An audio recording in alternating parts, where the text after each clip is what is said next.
Waalaikumsalam wabarakatuh. warahmatullahi Waalaikumsalam wabarakatuh. warahmatullahi Assalamualaikum warahmatullahi wabarakatuh. Waalaikumsalam Waalaikumsalam warahmatullahi warahmatullahi wabarakatuh. warahmatullahi wabarakatuh. wabarakatuh. Ini jadi tinggal tanggal 22 ya UASnya. Wow, cepat. Dipersiapkan aja. Tolong di share screen Pak Ridwan dan ini dijadikan host yang 4 orang ini. Saya pakai HP, Pak. Tim presentasi share screen, maaf. Kenapa? Saya menggunakan HP, Pak, nggak bisa share screen. Tim presentasi yang Yang share screen. yang record siapa nih Pak Ridwan? Saya bisa di record di HP saya, Pak. Ini. Oh, bisa mah di record di HP. Yang share screen tolong ini yang presentasi. Kelompok 10, Pak. Siapa? Nurlinda. Iya, Pak. Iya, Pak.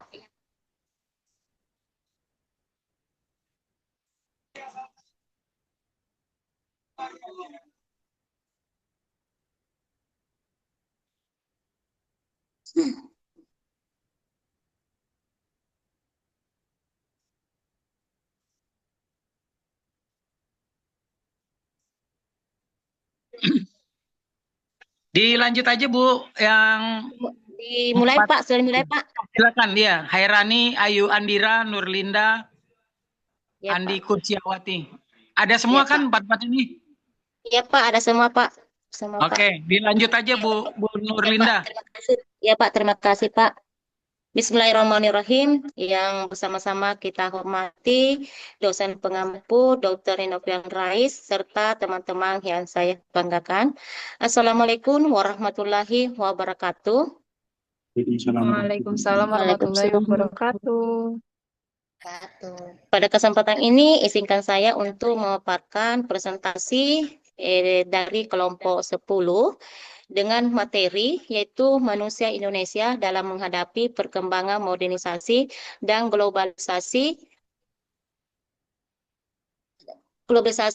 Nah, kemudian yang beranggota ada 4 orang, yaitu Hairani, saya sendiri, Nurlinda, kemudian Ayu Andira, yang terakhir adalah Andi Kursiawati. Nah, untuk selanjutnya, untuk mengefisienkan waktu, saya persilakan oleh Ibu Ayu Andira untuk membacakan materinya. Kami persilakan. Ya, terima kasih atas kesempatannya. Bismillahirrahmanirrahim. Assalamualaikum warahmatullahi wabarakatuh. Waalaikumsalam warahmatullahi wabarakatuh. Pada kesempatan ini kami akan membahas modernisasi dan globalisasi. Yang pertama modernisasi. Di sini kita akan membahas pengertian, bentuk perubahan, ciri, syarat, dan sikap mental manusia modern serta gejala modernisasi. Yang kedua globalisasi. Di sini kita akan membahas pengertian, teori globalisasi, proses globalisasi, globalisasi perekonomian dan globalisasi budaya. Yang ketiga yaitu gejala modernisasi dan globalisasi. Kami akan membahas bidang ilmu pengetahuan, bidang ilmu ekonomi, bidang politik dan ideologi, dan bidang agama. Dan yang terakhir dampaknya dan pada urbanisasi, kesenjangan sosial, ekonomi, pencemaran lingkungan, kriminalitas dan kenakalan remaja dan lunturnya jati diri bangsa. Selanjutnya, yang pertama di sini modernisasi. Kita akan membahas pengertian, bentuk-bentuk perubahan dalam modernisasi, ciri, syarat, dan sikap mental manusia modern, serta gejala modernisasi. Selanjutnya, pengertian modernisasi. Kata modernisasi dengan kata dasar modern berasal dari bahasa Latin modernus yang dibentuk dari kata modo dan ernus. Modo berarti cara dan ernus menunjuk pada adanya periode waktu masa kini. Modernisasi berarti proses menuju masa kini atau proses menuju masyarakat modern. Modernisasi dapat pula berarti perubahan dari masyarakat tradisional menuju masyarakat yang maju, lebih maju. Selanjutnya, bentuk perubahan dalam modernisasi. Direktek C terbagi dua, yaitu aspek struktur organisasi sosial, proses perubahan dalam norma kemasyarakatan. Di sini bentuk-bentuk perubahannya yang pertama yaitu struktur sosial diarahkan menjadi lebih formal dan birokratis.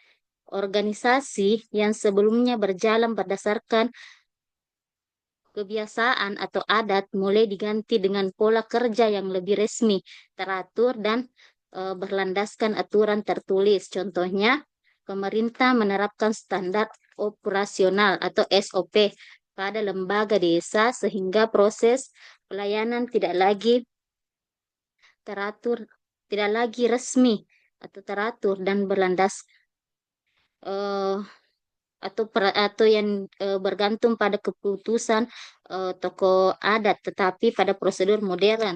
Yang kedua, peran sosial disusun lebih spesifik melalui kebijakan. Eh, Bu Linda masih slide kelima, saya jelaskan dulu. Modernisasi membentuk pembagian tugas dalam organisasi menjadi lebih terfokus. Pemerintah atau lembaga sering menerapkan jabatan baru untuk menyesuaikan perkembangan zaman. Contohnya di sini adalah eh, jabatan khusus seperti operator IT desa atau petugas pelayanan digital yang dibentuk secara resmi oleh pemerintah daerah. Kemudian yang ketiga, pola kewenangan dialihkan dari sistem tradisional ke sistem berdasarkan kompetensi. Eh, Otoritas dalam organisasi tidak lagi hanya didasarkan usia atau keturunan, tetapi pada keahlian yang ditentukan melalui aturan formal. Contohnya, pemilihan kepala dusun dilaksanakan melalui pemungutan suara terbuka dan persyaratan kompetensi, menggantikan pemilihan berbasis garis keturunan. Kemudian yang keempat, struktur komunikasi dibuat lebih transparan dan terstandar. Modernisasi mengubah pola komunikasi dari yang bersifat informal menjadi sistematis, terbuka, dan terdokumentasi. Contohnya, pemerintah mewajibkan penggunaan aplikasi atau platform digital untuk rapat, pelaporan, dan penggunaan organisasi masyarakat. Kemudian yang kedua, aspek sosial demografi. Proses perubahan unsur sosial, ekonomi, dan eh, psikologi masyarakat. Di sini meliputi pengendalian jumlah penduduk melalui program resmi. Contohnya saja, program KB dengan slogan "Dua Anak Cukup" menjadi upaya pemerintah mengarahkan masyarakat mengontrol jumlah kelahiran. Kemudian yang kedua, pemerataan persebaran penduduk lewat kebijakan relokasi atau transmigrasi. Eh, Contohnya di sini, program transmigrasi membantu mengurangi kepadatan di Jawa dan memindahkan warga di wilayah-wilayah yang masih jarang penduduknya. Yang ketiga, peningkatan kualitas sumber daya manusia melalui pendidikan dan pelatihan. Contohnya, beasiswa pendidikan, pelatihan vokasi, dan program literasi digital yang dibuat pemerintah mendorong peningkatan kualitas angka kerja, Kemudian yang keempat, pembagian kesehatan untuk mengubah kondisi demografis. Contohnya program imunisasi nasional, puskesmas modern, dan edukasi gizi yang membuat kualitas kesehatan penduduk semakin baik. Kemudian penguatan peran perempuan dalam struktur sosial demografi. Contohnya, kebijakan kuota perempuan dalam parlemen serta program pemberdayaan ekonomi perempuan mengubah komposisi peran gender dalam masyarakat. Dan yang terakhir, perubahan pola keluarga melalui arahan kebijakan sosial. Di sini, kebijakan sosial mendorong masyarakat meninggalkan model keluarga tradisional menuju bentuk keluarga yang lebih modern. Contohnya, sosialisasi mengenai keluarga kecil, perencanaan keuangan keluarga, dan kesetaraan peran orang tua dalam pengasuhan. Ya, itulah presentasi dari saya. Selanjutnya akan dilanjutkan oleh rekan saya dan saya kembalikan kepada Bu Darata. Ya, terima kasih Bu Ayu. Nah, untuk selanjutnya, saya persilakan oleh Andi Kursiawati. Ciri manusia. Ciri sama.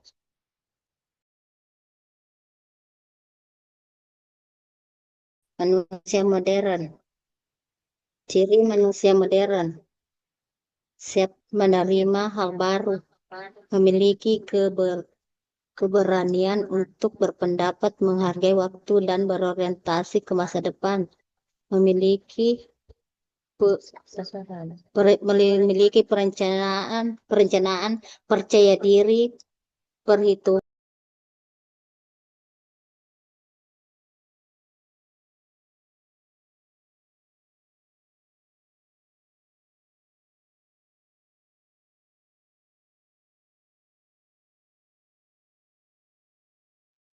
Sikap mental.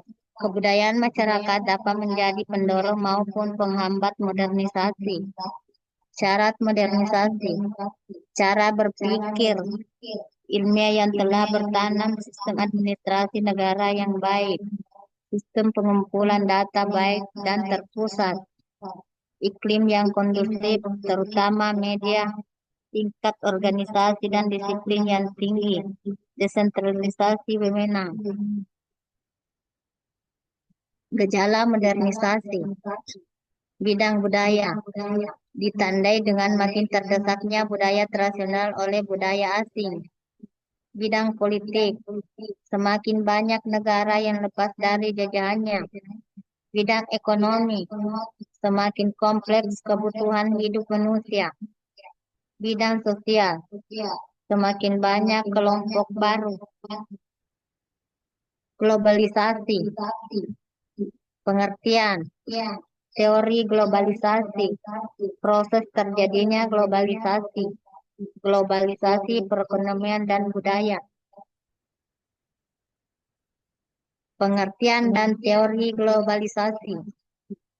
Pengertian, istilah yang berkaitan dengan peningkatan keterkaitan antar bangsa dan antar manusia di seluruh dunia melalui perdagangan, investasi, perjalanan, budaya populer, dan bentuk interaksi lainnya.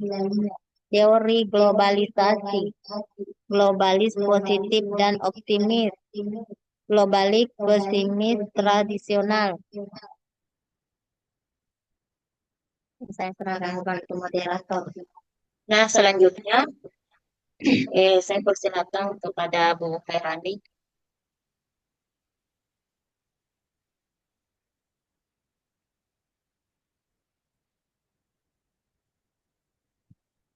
Bagaimana Bu Khairani?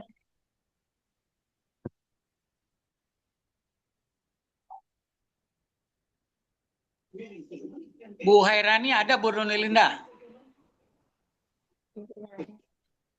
Halo? Dulu Pak, karena sementara Bu Khairani Pak penilaian Kenapa? penilaian di sekolah inovasi sekolah Pak. Di mana? Di Makassar? Tidak Pak, di sekolahnya Pak. Ini hari ada penilaian di sekolahnya, sekolah inovasi di Bone Pak. Oh, di Bone. Iya, Makassar juga itu kan, Bone. Iya Pak, iya Pak, iya Pak. Ya. Makanya tadi saya bilang Makassar. Makassar kan ibu kota provinsinya. Iya Pak, iya Pak. Berarti kan saya sebutnya provinsi. Iya Pak. Ya, berarti keseluruhan yang ada di Sulawesi Selatan itu termasuk mau Bone, mau mau Pangkep, mau apa. Yang penting kan itu masuk Iya, ibu Pak. kota Makassar gitu. Ya. Jadi dia jadi tidak bisa mengikuti kuliah berarti ya? Insya Allah Pak, dia mengikuti sementara masih penilaian Pak. Saya sudah cek. Jadi untuk selanjutnya Pak, saya membaca untuk materi selanjutnya Pak. Ya udah ya. Silakan. Terima kasih Pak. Proses terjadinya globalisasi yang pertama dimulai tahun 1000 dan 1500 Masehi. Pedagang Cina dan India jalur sutra. Kemudian yang kedua, fase selanjutnya penguasaan Muslim atas jalur perdagangan. Yang ketiga, fase eksplorasi dunia secara besar-besaran oleh negara barat. Yang terakhir adalah pasar bebas. Globalisasi perekonomian dan budaya. Globalisasi perekonomian di sini ada terbagi atas 3 bagian. Yang pertama yaitu wilayah pendekatan tradisionalis dan positif. Kedua, globalisasi positif menyatakan bahwa telah terjadi intensifikasi investasi dan perdagangan. Kemudian yang ketiga yaitu munculnya perusahaan multinasional. Nah, kemudian globalisasi budaya terbagi atas 4 bagian, yaitu adalah masuk melalui produk kultural atau budaya. Kemudian yang kedua ditandai dengan meningkatkan angka kepemilikan pesawat atau televisi. Nah, ketiga, perkembangan teknologi komunikasi seperti internet. Kemudian terakhir adalah tidak adanya batasan dalam penyebaran budaya. Gejala modernisasi dan globalisasi dalam masyarakat Indonesia. Di sini ada beberapa bagian dari modernisasi dan globalisasi. Yang pertama ada bidang ilmu, pengetahuan, dan teknologi. Kemudian yang kedua adalah bidang agama. Yang ketiga adalah bidang ekonomi. Yang terakhir adalah bidang politik dan ideologi. Dampak globalisasi dan modernisasi di Indonesia yaitu terbagi atas 5 bagian, yaitu ada urbanisasi, kemudian ada kesenjangan sosial ekonomi, kemudian yang ketiga ada pencemaran lingkungan, kemudian yang keempat adalah kriminalitas, yang terakhir adalah kenakalan anak. Tantangan masa depan bangsa, yaitu ada 2. Yang pertama ada reaksi terhadap globalisasi dan modernisasi. Robertson, masyarakat lokal menangkap pengaruh global dan mengubahnya menjadi yang cocok dan apa yang diterima oleh lokal, percampuran budaya lokal dan asing, komunikasi global, globalisasi meninggikan kesadaran lokal, yaitu globalisasi atau penjajahan barat. Nah, kemudian yang bagian kedua adalah bantalan dari kaum globalis, yaitu ada 3, aliran budaya tidak bergerak searah. Kemudian yang kedua, yaitu seolah ada anggapan bahwa orang di negara perkembangan adalah konsumen yang bodoh. Kemudian yang ketiga, pendapat tersebut merendahkan kekuatan budaya lokal. Nah, itulah tadi paparan kami dari kelompok 10. Nah, untuk selanjutnya saya memberi kesempatan kepada teman-teman untuk mengajukan pertanyaan. Nah, ada pun pertanyaan yang bisa saya ampu ada 3 pertanyaan. Nah, kemudian pertanyaannya bisa dikirim di lewat chat kolom. Saya persilakan kepada teman-teman untuk mengajukan pertanyaan. Saya presensi dulu Bu Nurlinda ya. Iya Pak, terima kasih Pak. Pak Soeharto. Hadir Pak, hadir. Oke. Terima kasih Pak.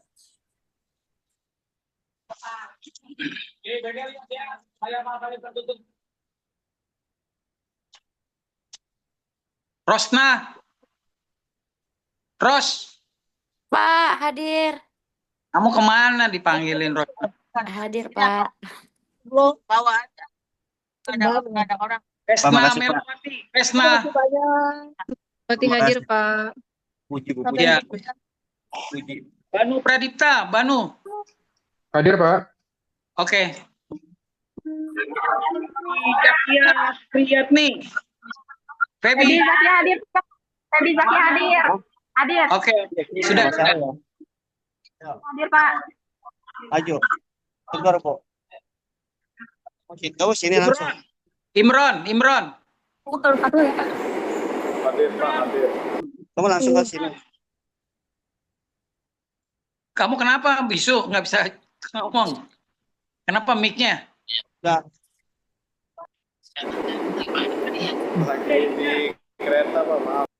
Oh iya. Indah Noviani. Hadir, Pak. Iya. Nur Linda, Nur. Hadir Pak. Oke, ya. Ayu Andira. Hadir, Pak. Ya, oke. Sudah. Hairani. Lewat tadi. Hadir, Pak. Hairani. Hadir. Hairani hadir, Pak. Ya, kemana tadi katanya? Kagak Baru presentasi pulang, kamu. baru pulang dari sekolah, Pak. Ada lomba penilaian inovasi sekolah, Pak, di sekolah saya. Lukman Sugianto. Hadir, Pak. Lukman. Hadir, Pak. Hadir. Ya, oke. Sudah. Ya. Suhesti Ningsih. Suhesti. Saya, Pak. Oke, sudah. Ridwan Puci. Ridwan. Hadir Pak, saya hadir. Ya. Oke, sudah. Lalu Abdul Halim Hafid. Hadir, Pak. Hadir. Oke, sudah. Malah Hairani. Malah. Hadir, Pak. Hadir. Oke. Ya, oke, sudah. Jul Ulia. Zul. Hadir, Pak. Hadir. Ya, sudah. Muhammad Akil. Hadir Pak, Muhammad Akil. Sudah. Ya. Jul Filkardin. Jul. Ya, hadir, Pak. Oke, sudah. Lukman. Hadir, Pak. Hadir. Oke. Muhammad Yudri Adrian. Yudri. Hadir, Pak. Hadir. Sudah. Hadir. Sudah. Rizalul Ismi Sarip. Rizal. Hadir. Ya, sudah. Hadir, Pak. Rahmat Agung Rizky Effendi. Hadir, Pak. Hadir. Rahmat. Hadir, Pak. Hadir. Oke. Hadir. Sudah. Tarisa Fitria. Hadir, Pak. Tarisa. Hadir, Pak. Oke. Ya, sudah. Fahrudin Nurhali. Fahrudin. Hadir, Pak. Hadir. Oh, keren nggak hadir. Ya, sudah. Hadir, Pak. Nekin sudah. Nekin Sunaria. Hadir, Prof. Ya, sudah. Yesi Galindra. Hadir, Bapak. Hadir. Ya, sudah. Iqbal Faisal. Iqbal. Hadir. Hadir, Pak. Ya, sudah. Oke, sudah. Muslihudin. Nggak bisa ikut, Pak. Ada acara keluarga. Oh, Ya, izin ya. Izin ya. Oke, tapi nggak bisa diinin tuh Jal, nggak bisa dicontreng. Bisa menyampaikan, Pak. Ahmad Zainuri. Hadir, Pak. Oke, Hadir. sudah. Andi Kursiawati. Hadir, Kursiawati. Pak. Hadir, Sudah. Pak. Ya, sudah. Alvin Adil. Hadir, Pak. Alvin. Hadir, Pak. Oke, sudah. Hadir, Pak. Ya, sudah.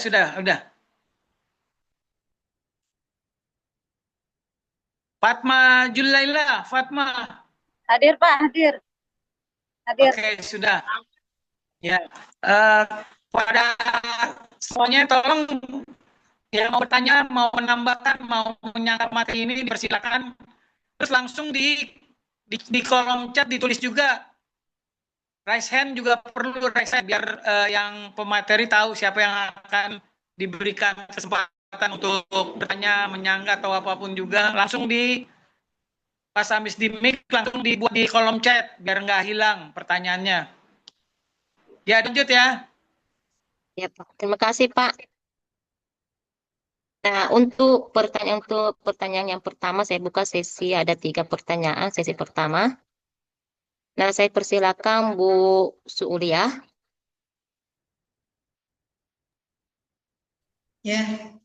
Baik, Bu Nurlinda. Terima kasih waktu yang diberikan. Yang ingin saya tanyakan untuk kelompok Bu Nurlinda, apa risiko yang mungkin muncul jika masyarakat itu terlalu cepat mengadopsi budaya global tanpa adanya filter? Gitu ya, Terima Bu, kasih, ya. Bu. Ya, terima kasih, Bu, atas pertanyaannya. Nah, kemudian pertanyaan yang kedua adalah Pak Soeharto. Ya, terima kasih Bu Nurlinda. Saya bertanya, izin, dalam aspek apa saja Indonesia lagi, dalam aspek apa saja modernisasi membawa perubahan signifikan bagi kehidupan masyarakat Indonesia? Suharto atas pertanyaannya. Nah, kemudian yang ketiga tadi Bu Hesti Ningsih. Ya, aku mau tanya nih, Bu. Apa peran pemerintah dalam mempersiapkan masyarakat menghadapi tantangan modernisasi? Aja. Ya, terima kasih Bu.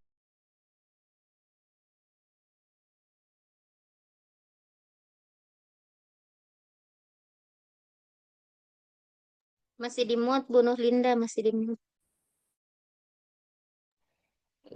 Terima kasih ya.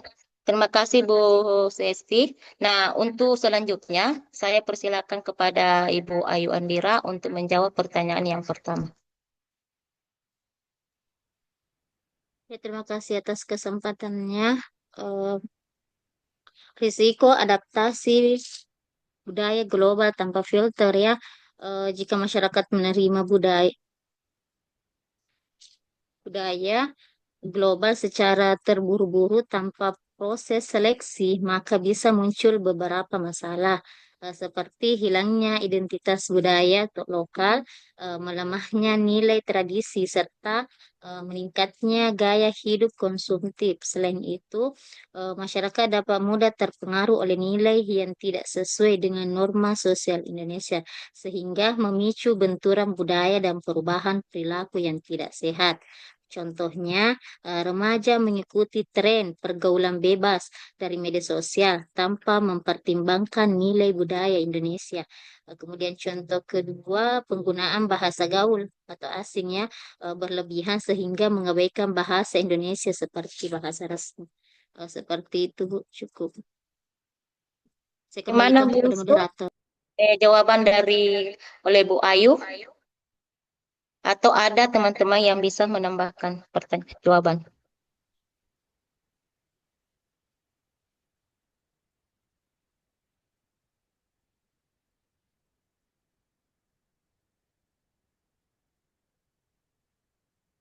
Bu Sul, bagaimana Bu Sul? Ya, cukup Bu Nurlinda. Cukup Ya, terima dipahami. kasih Bu Sul. Nah, saya tambahkan sedikit. Ya, tadi pertanyaan Bu Sul, yaitu apa risiko yang mungkin muncul jika masyarakat terlalu cepat mengadopsi budaya global tanpa filter. Nah, di sini yaitu bahwa jika suatu masyarakat menyerap budaya global secara terburu-buru tanpa penyaringan, mereka berisiko mengalami sejumlah dampak. Nah, contohnya yaitu memudahnya nilai serta tradisi lokal. Nah, muncullah konflik identitas di kalangan generasi muda untuk meningkatkan gaya hidup konsumtif hingga terkikisnya norma sosial yang telah lama menjadi pegangan bersama. Nah, untuk itu perubahan yang terlalu cepat dapat menimbulkan ketimpangan sosial dan kebingungan dalam menentukan jati diri budaya sendiri.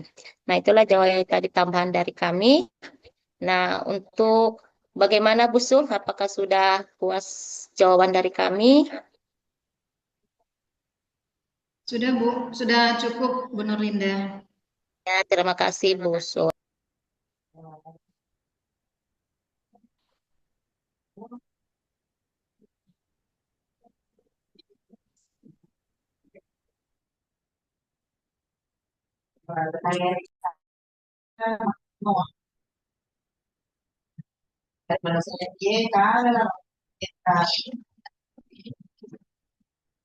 Masih di mute Bu Linda.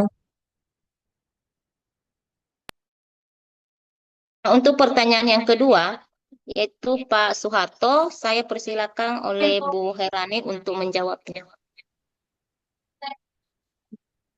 Dari pertanyaan siapa ini? Pak Soeharto. Oh iya. Baik, saya mau jawab pertanyaan Pak Soeharto, yaitu dalam aspek apa bagi kehidupan masyarakat Indonesia. Pertama, dari aspek ekonomi, pergeseran dari ekonomi agraris ke industri dan jasa. Masyarakat tidak lagi hanya bergantung pada sektor pertanian. Kemudian penggunaan teknologi dalam produksi dan perdagangan. Yang ketiga, munculnya lapangan kerja baru seperti pekerjaan di bidang teknologi, logistik, dan kreatif. Yang kedua, aspek sosial budaya. Gaya hidup yang lebih modern dan praktis, misalnya penggunaan gadget internet dan media sosial, perubahan pola interaksi, dan perubahan nilai dan norma. Yang ketiga di aspek pendidikan, akses pendidikan lebih luas melalui pembelajaran daring dan digitalisasi sekolah. Metode belajar lebih variatif dan interaktif, menggunakan teknologi seperti komputer, internet, dan multimedia. Kemudian di aspek politik dan pemerintahan, pemerintahan lebih transparan dan efisien. Dengan e-government, layanan administrasi lebih cepat dan mudah. Partisipasi publik yang meningkat, kemudian penguatan demokrasi. Berikutnya ada aspek teknologi dan informasi, perkembangan infrastruktur digital, kemudahan akses informasi yang diperoleh kapan saja, inovasi di berbagai sektor. Terus ada aspek transportasi, yakni munculnya transportasi modern, aplikasi transportasi online, kemudian peningkatan konektivitas antar wilayah. Ada juga aspek kesehatan, yaitu layanan kesehatan semakin modern, akses terhadap informasi kesehatan lebih meningkat, dan munculnya layanan telemedicine. Itu jawaban dari kami. Bagaimana? Bagaimana Terima Pak? kasih Bu Era, Bu Nina, ya cukup bagus. Apakah ada teman-teman yang lain bisa menanggapi?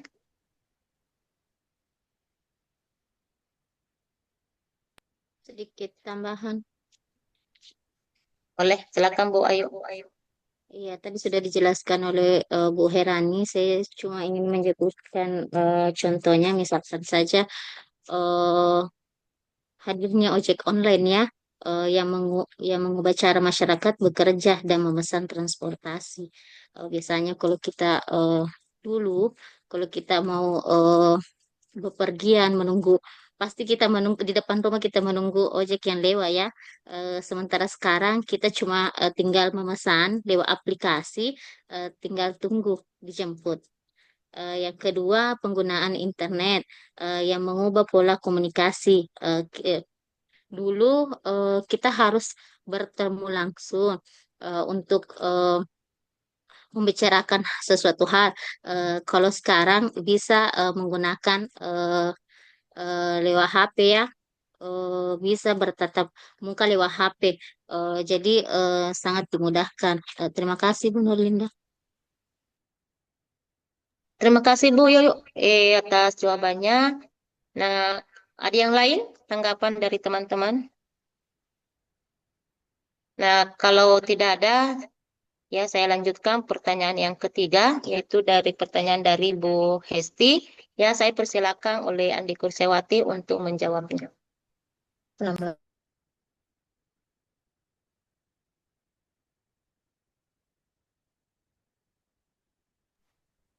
Baiklah, saya akan menjawab pertanyaan dari Bu Hesti. Peran pemerintah dalam mempersiapkan masyarakat menghadapi tantangan modernisasi meliputi satu, meningkatkan kualitas pendidikan dengan kurikulum yang relevan termasuk literasi digital dan keterampilan abad 21. Yang kedua, mengembangkan infrastruktur teknologi agar masyarakat dapat mengakses informasi dan layanan digital secara merata.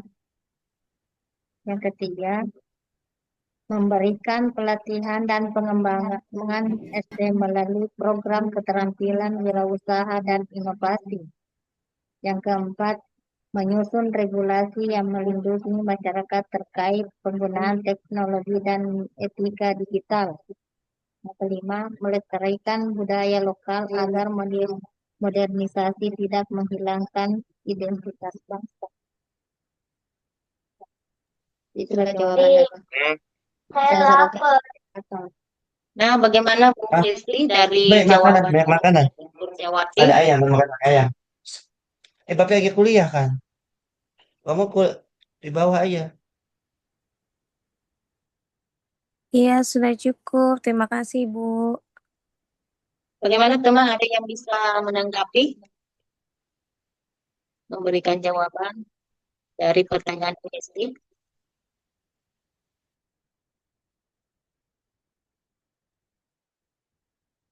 Kalau tidak Kalau tidak ada saya tambahkan sedikit ya. Di sini ada pun pertanyaan dari Ibu Hesti, yaitu apa peran pemerintah dalam mempersiapkan masyarakat menghadapi tantangan modernisasi. Nah, di sini bahwa pemerintah berperan yaitu memiliki peran penting dalam membantu masyarakat siap menghadapi arus modernisasi. Nah, upayanya dapat dilakukan melalui penyusunan kebijakan yang mendukung peningkatan kualitas pendidikan.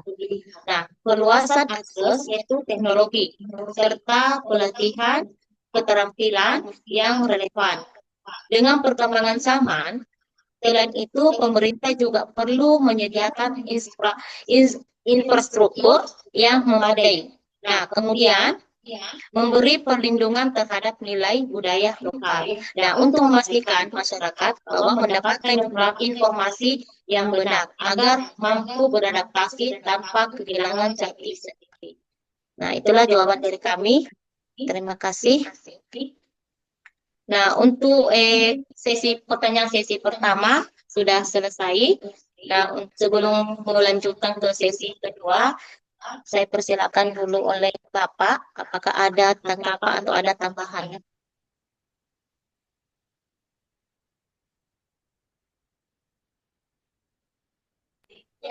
Dilanjut aja Bu, sesi kedua Bu, pertanyaan Bu. Iya, ya Pak, terima kasih Pak. Nah, untuk sesi kedua, itu saya buka hanya 3 pertanyaan.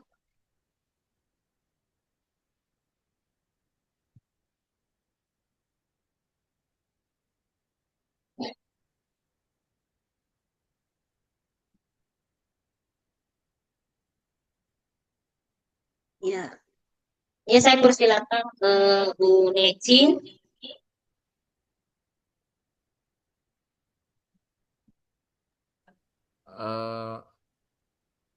Baik, terima kasih. Izin kelompok teman-teman dari Bone, saya ingin bertanya terkait tadi presentasinya bagus banget. Saya ingin bertanya, bagaimana sih manusia Indonesia kan sangat multikultural ya, untuk membangun sikap toleransi di lingkungan multikultural yang semakin berkembang. Jadi pertanyaan saya, bagaimana manusia Indonesia dapat membangun sikap toleransi sedangkan di lingkungannya sangat multikultural dan semakin berkembang seperti itu. Terima kasih Terima teman-teman. kasih Pak Necin. Selanjutnya saya persilakan Pak Iban. Oke, baik, izin bertanya kepada kelompok 10. Pertanyaannya, apa tantangan manusia Indonesia dalam mempertahankan moralitas dan etika di tengah budaya yang modern ini? Baik, itu aja pertanyaannya, Bu. Terima kasih Pak. Nah, selanjutnya pertanyaan yang ketiga yaitu Bu Rosa. Baik, terima kasih Bu. Saya izin bertanya, bagaimana peran pendidikan dalam membentuk manusia di Indonesia yang adaptif tetapi tetap berkarakter? Itu aja. Terima kasih Bu Rosa. Nah, untuk menjawab pertanyaan yang ketiga, pertanyaan, ya saya persilakan kepada Bu Ayu.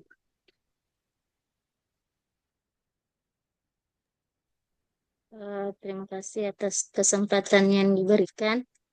Saya akan menjawab pertanyaan dari Pak Necin ya.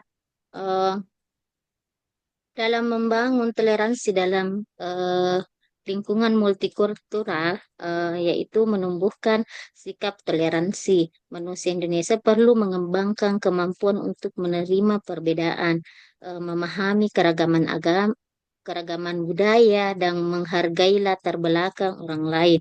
Toleransi dapat dibangun lewat dialog antar budaya, kerjasama dalam kegiatan sosial, serta pendidikan yang mengajarkan nilai empati dan penghargaan terhadap keberagaman. Contohnya saja, kegiatan belajar lintas agama di sekolah agar siswa memahami tradisi atau kepercayaan agama lain. Kemudian yang kedua, kerja bakti bersama warga dari berbagai suku atau agama tanpa membedakan latar belakang. Seperti itu, Pak Nicin. Saya kembalikan ke moderator. Bagaimana Pak Lutfi? Jawaban dari Bu Ayu? Eh, Terima kasih jawabannya Bu Ayu, sangat luar biasa, terus sangat mewakili pertanyaan saya. Sekali lagi saya ucapkan terima kasih cukup. Terima kasih Pak Netri. Ada tanggapan dari teman-teman yang lain?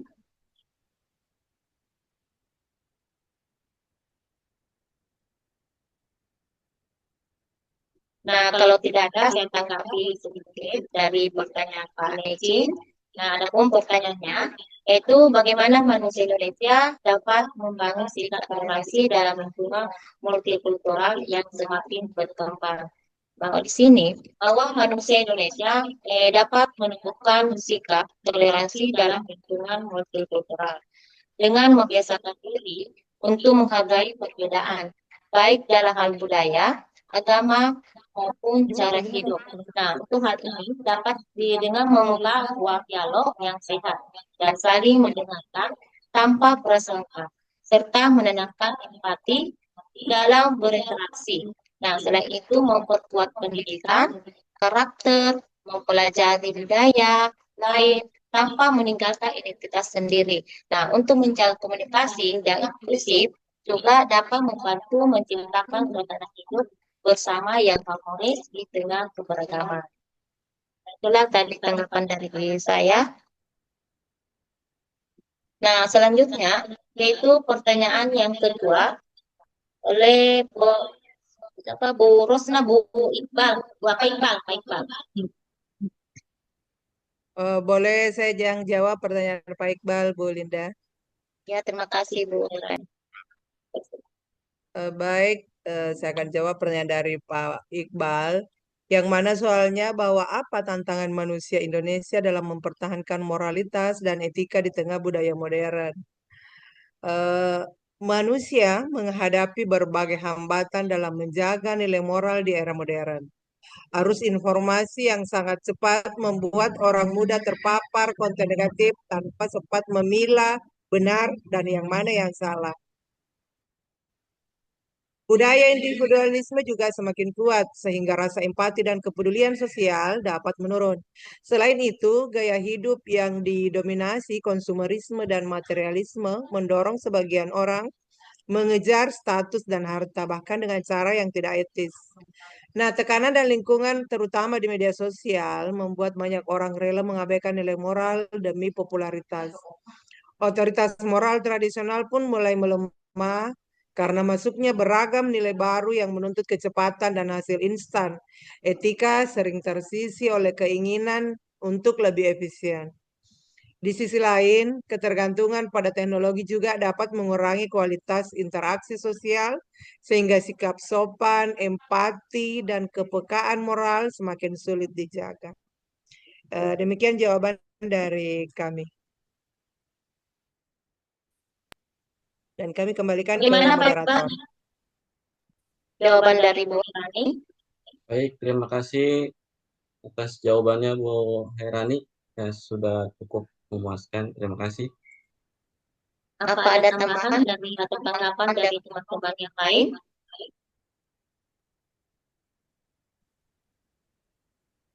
Saya ingin bertanya boleh, Banu Pradipta, untuk halo teman-teman. Saya ingin ngajuin tambahan pertanyaan boleh?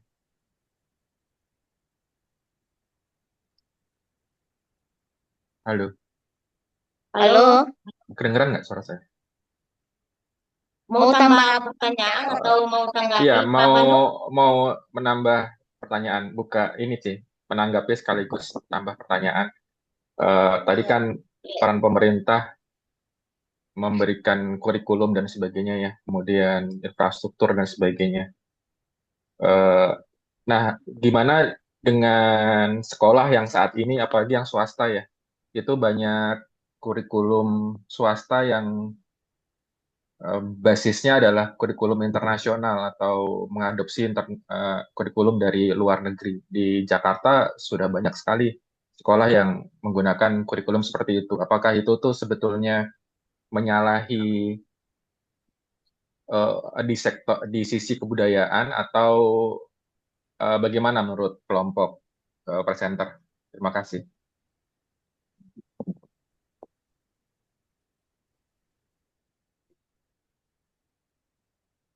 Terima kasih Pak Manu atas pertanyaannya. Nah, kalau bisa pertanyaannya bisa dikirim lewat chat. Baik, saya tulis di chat ya. Iya. Nah, untuk pertanyaan Pak Banu, saya pending dulu, nanti terakhir bisa dijawab oleh kelompok 10. Nah, untuk melanjutkan pertanyaan yang ketiga, yaitu dari pertanyaan Bu Rosna. Saya persilakan Bu Ayu.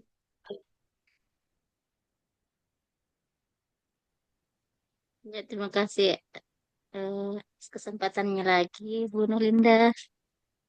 Peran pendidikan dalam membentuk manusia adaptif namun berkarakter ya. Pendidikan berfungsi sebagai sarana utama untuk menyiapkan individu yang mampu mengikuti perkembangan zaman tanpa kehilangan nilai moral. Melalui pembelajaran yang menekankan literasi teknologi, kreativitas, dan pemecahan masalah, pendidikan membentuk manusia yang fleksibel, namun pendidikan juga menanamkan nilai etika, disiplin, serta karakter nasional agar peserta didik tetap memiliki jati diri. Contohnya saja, kurikulum yang memasukkan pendidikan karakter seperti kejujuran, disiplin, dan gotong royong. Penggunaan teknologi pembelajaran, misalnya aplikasi digital, yang tetap diimbangi dengan pembiasaan sikap sopan dan menghargai guru. Terima kasih, Bu Nurlinda.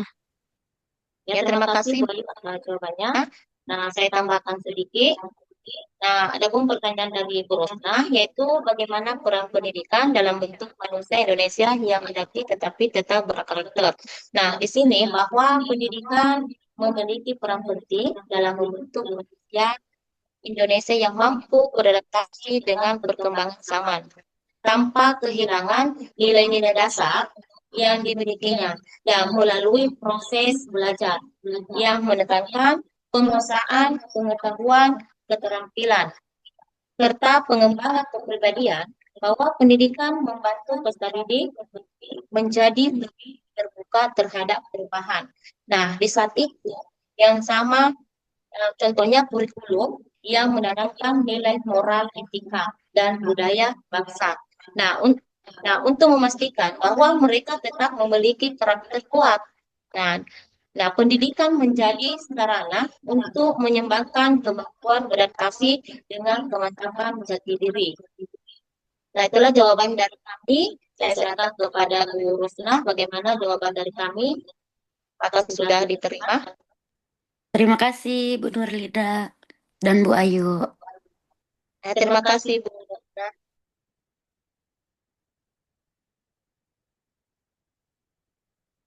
Untuk selanjutnya, tadi ada pertanyaan dari Pak Manu.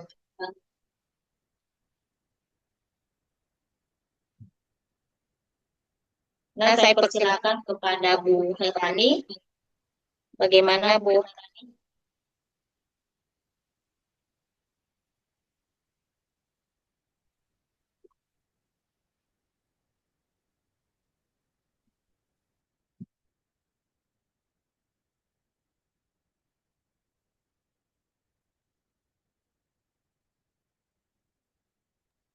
Izin menjawab Bu Nurlinda.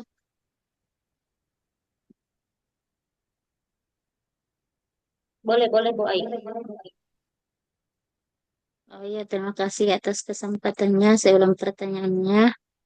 Apakah kurikulum pendidikan berbasis kurikulum internasional yang saat ini banyak diadopsi oleh sekolah di Indonesia, khususnya sekolah swasta, menyalahi upaya untuk mempertahankan budaya lokal melalui kurikulum nasional?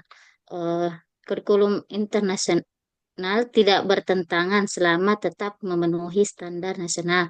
Sekolah swasta yang memakai kurikulum internasional tetap diwajibkan masukkan mata pelajaran wajib sesuai aturan pemerintah. Kemudian kurikulum internasional hanyalah pendekatan pembelajaran, bukan ancaman budaya. Kurikulum internasional fokus pada berpikir kritis, kreativitas, kemampuan riset, pemecahan masalah, kompetensi global. Yang bisa jadi masalah adalah implementasi, bukan kurikulumnya.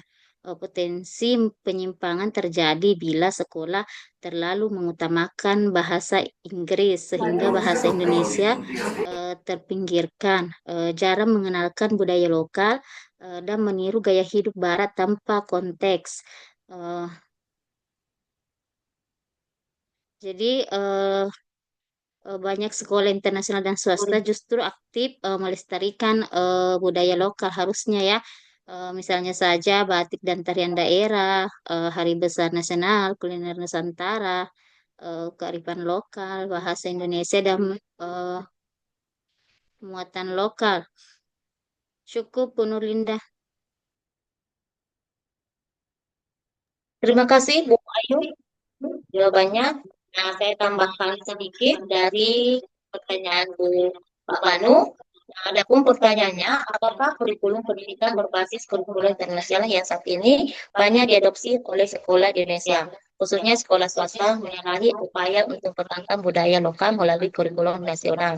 Nah, di sini mencatat bahwa kurikulum internasional yang digunakan oleh banyak sekolah di Indonesia, terutama sekolah swasta, tidak serta bertentangan dengan upaya menjaga budaya lokal.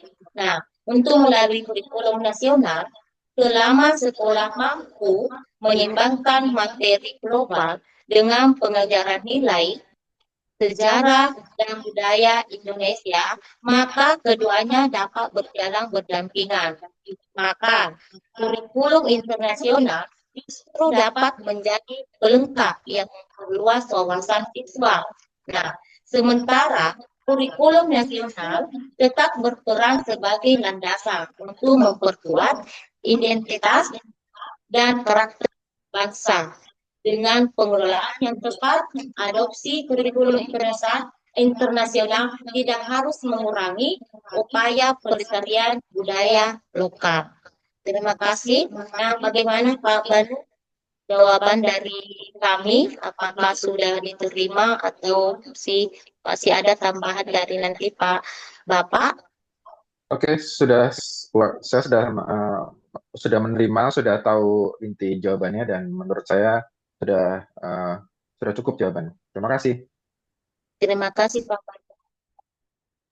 Nah, untuk selanjutnya, kami dari kelompok 10, sebelum saya tutup dari pemaparan materi kami yang kami bawakan, itu saya simpulkan bahwa kesimpulan materi yang saya bawakan pada hari ini, yaitu dalam menghadapi laju modernisasi dan globalisasi, manusia Indonesia dituntut untuk mampu beradaptasi tanpa melepaskan jati diri bangsa. Namun, perkembangan teknologi, perubahan pola hidup, serta arus budaya global membawa banyak peluang. Namun juga tantangan yang dapat mempengaruhi nilai etika dan identitas budaya. Nah, oleh karena itu, kemampuan untuk memilah pengaruh luar, memperkuat karakter, menjaga toleransi, serta meningkatkan kualitas pendidikan dan keterampilan menjadi kunci agar masyarakat Indonesia dapat tetap maju sekaligus tetap berakar pada nilai-nilai luhur yang dimilikinya. Nah, itulah kesimpulan dari materi kami yang dibawakan oleh kelompok 10. Nah, selanjutnya saya kembali kepada Bapak Rais, Dr. Rais, untuk memberikan tanggapan atau tambahan. Saya persilakan Pak. Ya, terima kasih Bu pada kelompok 10 Bu ya semua ya. Sudah berpartisipasi dalam materi hari ini. Saya nggak bisa ngebuka ini di kolom chat nih, tapi nanti secara umum aja kita membahas masalah modernisasi dan globalisasi ya. kita memang sebagai contoh, kita kan manusia yang hidup di zaman modern nih, di zaman yang serba modern, serba globalisasi. Apapun juga semua sudah digampang gitu, instan, cepat, dan juga gampang. Itu yang pertama dari materi hari ini. Jadi apapun yang Bapak Ibu lakukan pada saat ini itu mudah sekali. Beda lagi zaman waktu saya kuliah waktu itu sangat sulit. Gitu. Tidak ada PC. Kita dulu kuliah secara manual. Nulis apapun juga secara manual, pulpen atau apapun juga alat-alatnya belum secanggih saat-saat ini gitu. Itu yang pertama dari materi ini. Yang kedua, dengan kita modernisasi dan globalisasi, tadi yang saya bilang kita bisa menggenggam dunia dengan lebih cepat dengan adanya internet, terus dan komunikasi lainnya gitu.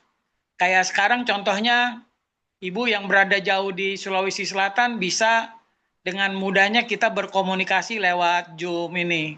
Ini adalah teknologi modern dan globalisasi, gitu ya. Jadi pada intinya modern dan globalisasi adalah hal-hal yang menunjukkan kita harus berkemajuan,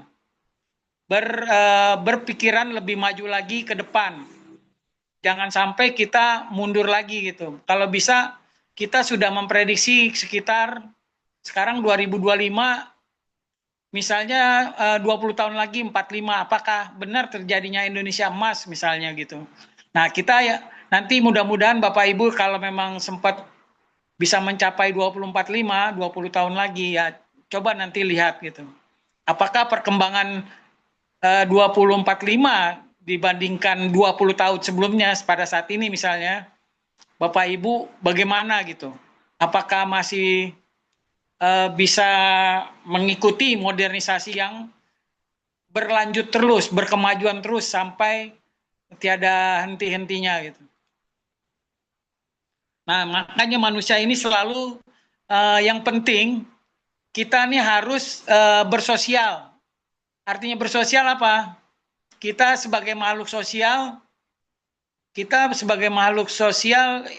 bisa mendapatkan pertemanan atau persaudaraan sesama anak bangsa atau anak yang di luar, misalnya di luar kita ini ya.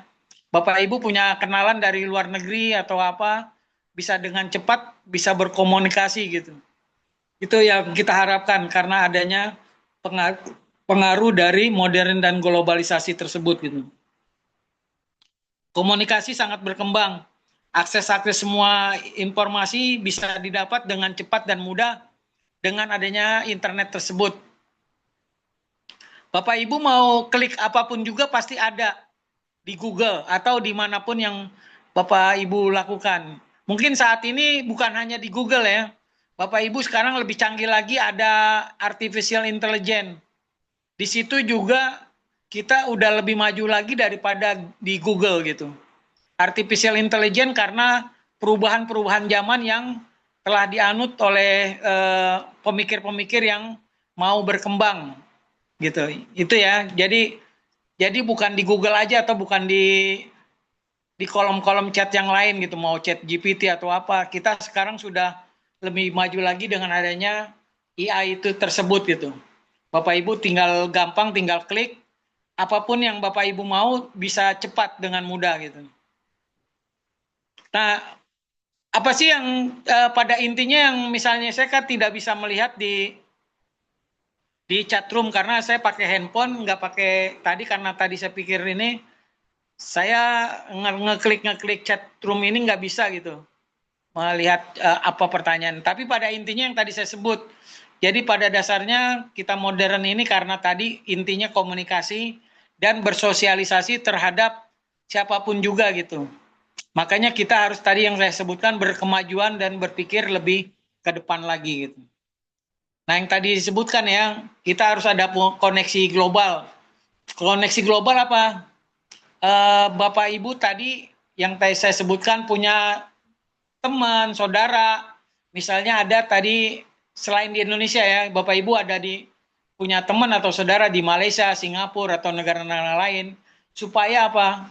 Supaya walaupun bisa digambarkan lebih cepat lagi perkembangan-perkembangan yang akan kita ketahui, atau berita-berita atau komunikasi yang akan kita sampaikan kepada saudara kita atau teman-teman kita yang ada di luar tadi. Misalnya kita lagi ada apa-apa, tinggal kita connect, tinggal sambungkan, kita terhubung dengan koneksi yang ada saudara kita di luar negeri tersebut, gitu. Baik dimanapun di seluruh penjuru dunia bisa terkoneksi gitu. Itu yang lebih penting itu. Ada koneksi globalisasi atau koneksi global. Nah, di situ dengan adanya sistem global ini, semua ide dan memungkinkan pertukaran informasi yang tadi saya sebutkan. Ide atau sebagai contoh misalnya berita-berita gitu. Misalnya ada anak saudara kita misalnya ada di luar negeri lagi kuliah, tiba-tiba di sini lagi ada masalah. Nah, tinggal kita informasikan bahwa ini ada berita-berita ini gitu. Nah, itu akan cepat tanggap dan lebih cepat lagi diterima dan diserap oleh saudara kita yang ada di luar sana, baik mungkin juga bisa juga yang ada di Indonesia atau di lain kota dengan adanya komunikasi tersebut. Nah, yang disebutkan itu jadi ya. Dengan yang kedua, dengan akses informasi. Manusia modern dan globalisasi memiliki akses yang sangat luas. Intinya itu jadi memperoleh pengetahuan, apapun juga, informasi, atau apapun juga yang bisa kita butuhkan. Gitu. Yang ketiga, kemampuan adaptasi nih. Manusia modern dan globalisasi harus memiliki kemampuan adaptasi yang tinggi, supaya kenapa? Kalau kita sudah beradaptasi satu dengan yang lainnya, kita bisa saling menjaga hati lah gitu, beradaptasi kan.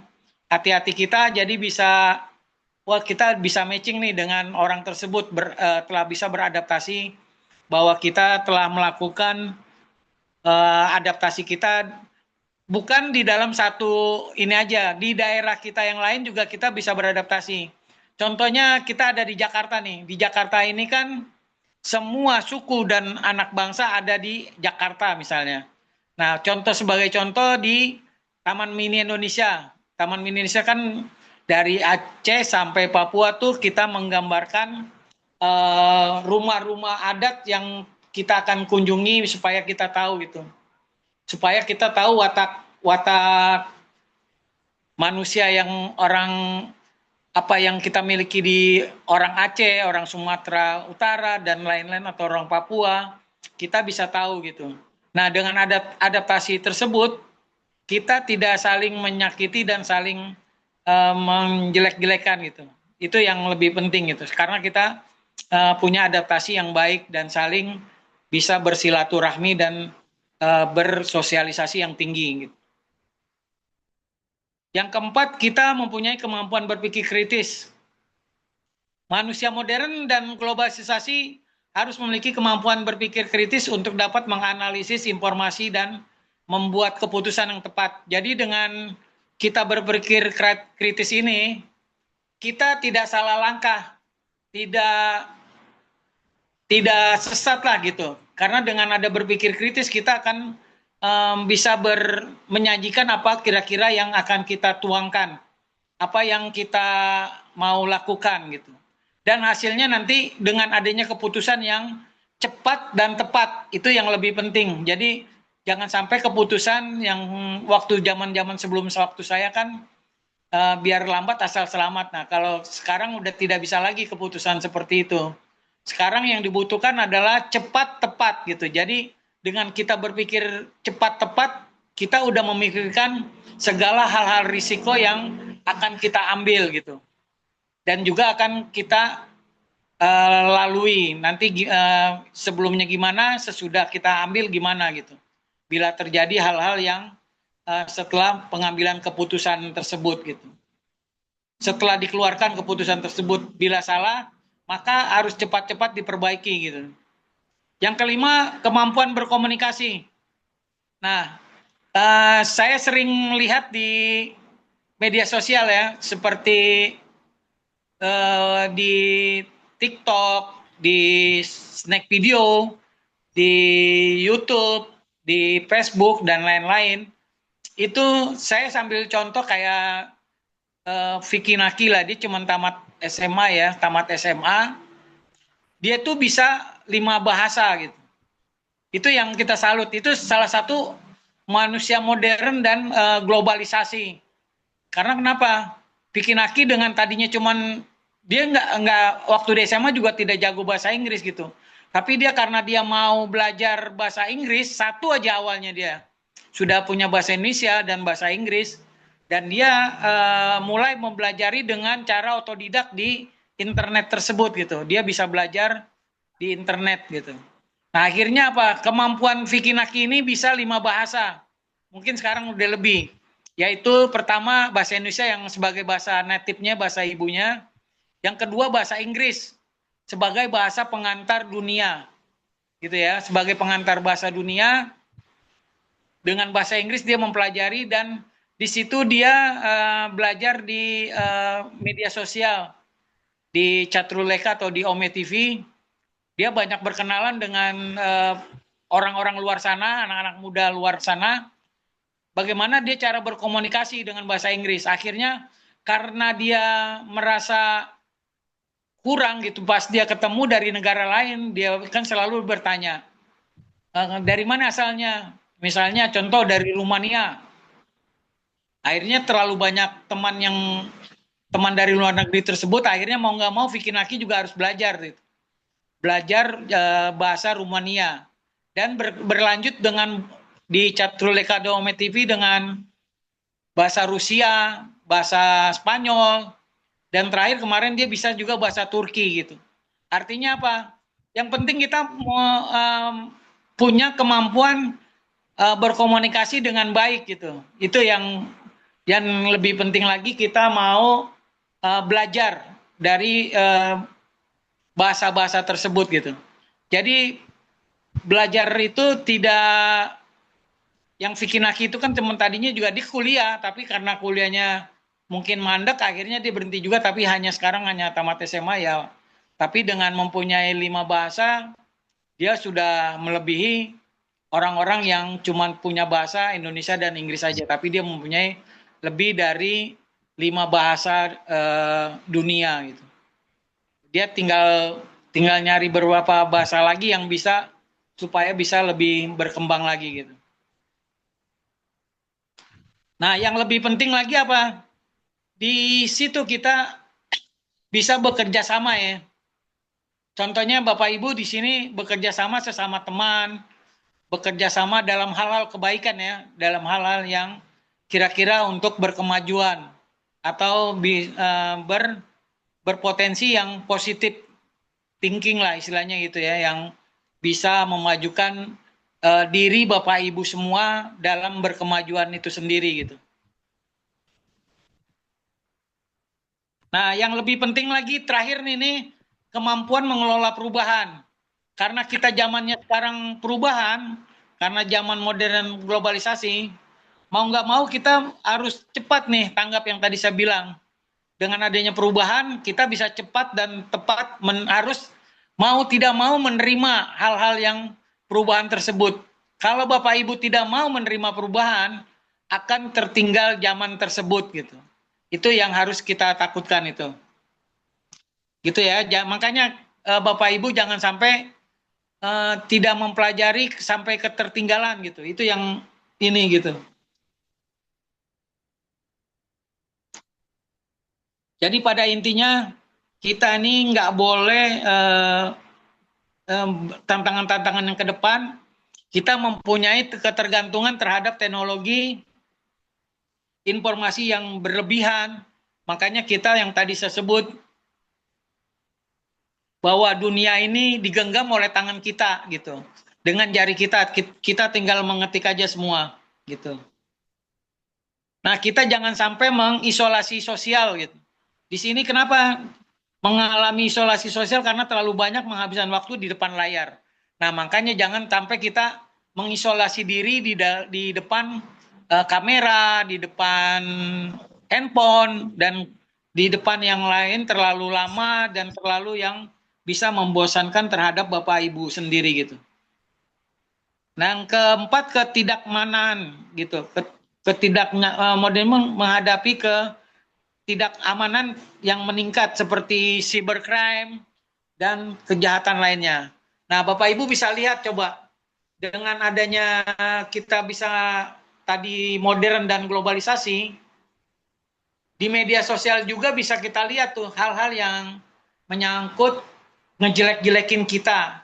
Sebagai contoh yang gampang yang terbaru masalah Tumblr lagi tadi kan. Tumblr itu ketinggalan terus sama yang punyanya diposting, terus yang punyanya menjelekan petugas PTKA, akhirnya petugas itu disangka, akhirnya dia dipecat, tapi sekarang udah diklarifikasi bahwa memang kalau barang-barang yang tertinggal di dalam angkutan umum itu bukan orang yang disalahkan atau petugas pelayanan umum tersebut.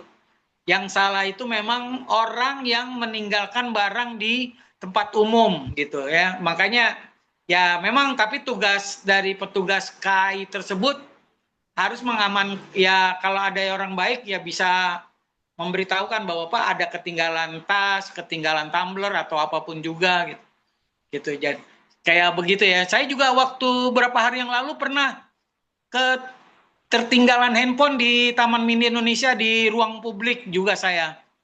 Di dekat Sasono Utomo tuh. Waktu itu pas kebenaran pagi-pagi mau menghadiri wisuda, saya diundang dan saya saya lupa handphone dimasukkan tas. Akhirnya saya tertinggal di dalam orang yang ada satu kotak yang jualan, untung ibu-ibu baik gitu. Sekitar udah lama tuh, saya udah ingat sekitar saya meninggalkan itu setengah jam atau hampir setengah jam lebih lah ya. Pas saya balik lagi saya nanya dengan ibu itu, Bu, apakah tadi menemukan handphone? Oh iya Pak, tadi saya ngelihat Bapak lagi itu naruh, saya mengamankan aja. Akhirnya saya bilang, terima kasih Bu, udah ini Bu, iya Pak. Nah, orang semacam kayak itulah yang akan baik dan bisa menerima kita beradaptasi dengan baik. Jadi jangan sampai kita menjelek-jelekan orang-orang yang telah baik pada kita gitu. Itu pesan inti moralnya pada zaman modern dan globalisasi ini gitu. Nah, dan juga kalau ada hal-hal yang negatif, kita harus buang-buang jauh hal-hal negatif tersebut gitu. Makanya saya mengharapkan semua jangan sampai menjadikan ini beban gitu, jangan. Makanya saya mengharapkan semua bisa berpartisipasi aktif dalam modernisasi dan globalisasi. Jangan sampai ketertinggal zaman juga gitu, ketinggalan zaman gitu. Karena yang tadi saya bilang, Bapak Ibu nanti coba kalau memang Allah mengasihi Bapak Ibu 20 tahun lagi masih hidup dan kita semua masih hidup, bagaimana coba nanti tahun 2045 apakah benar memang tadi yang saya bilang zaman Indonesia emas atau tidak gitu. Kita bisa menyaksikan gitu. Mudah-mudahan akan lebih berkembang lagi, mungkin bukan AI lagi, mungkin ada yang lebih maju lagi nanti gitu. Mungkin dari saya sekian dulu, ada yang mau bertanya Pak Soeharto dan lain-lain? Dipersilakan. Pak, izin bertanya Pak. Ya.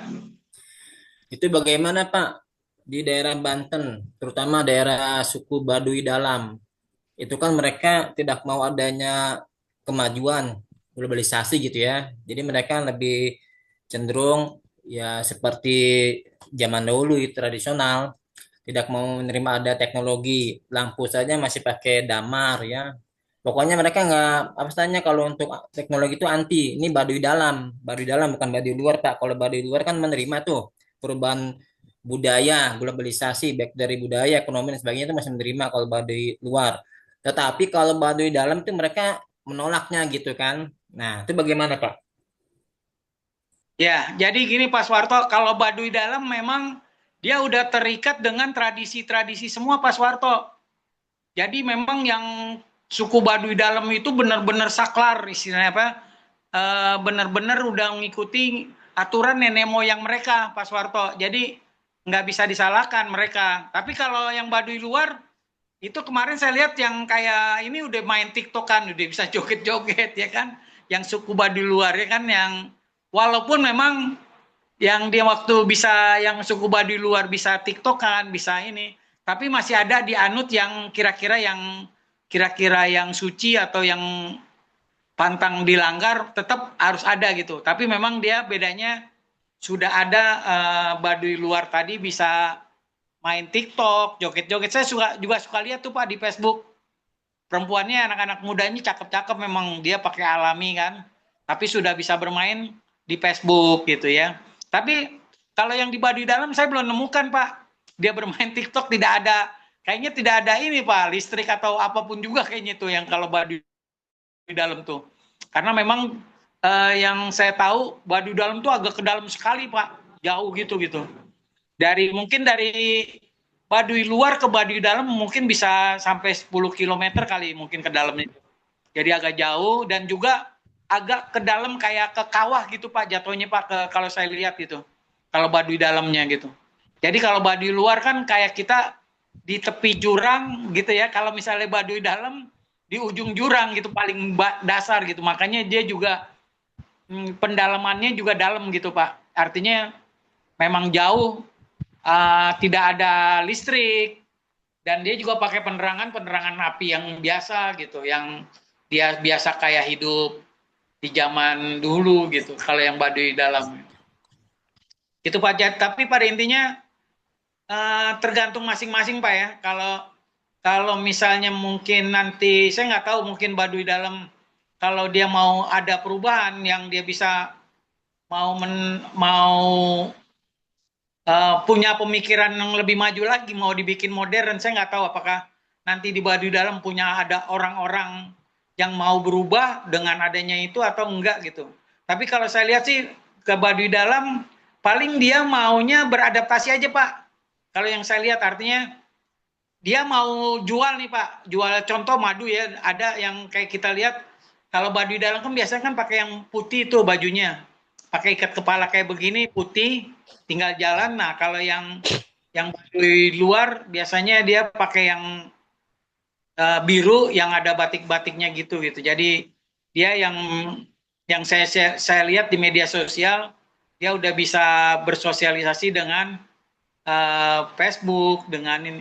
Dan kalau kita mau ke sana biasanya di Baduy luar tuh Pak. Kita mau nginep bayar di situ gitu. Ada Pak. Jadi saya pernah lihat kalau kita mau ke Baduy di daerah situ ada, jadi satu rumah bisa kita sewa dan kita tidurnya ya biasa gitu pakai rumah panggung yang biasa begitu gitu. Jadi bisa rumah panggung bisa ditempati mungkin 5 sampai 10 gitu. Itu Pak Soeharto, jadi tergantung daerah masing-masing ya. Gitu. Ada yang mau bertanya lagi?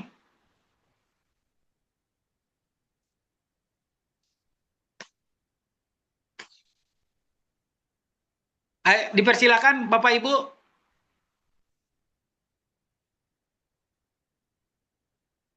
Ada yang mau bertanya lagi? Pak Rijal. Diam aja Pak Rijal. Jal. Ketua kelas mana ketua kelas nih? Ada Pak, saya. Tanya-tanya lah ente. Gimana sih? Iya Pak, iya. Teman-teman dulu nih yang nanya. Ada lagi nggak yang mau bertanya? Teman-teman.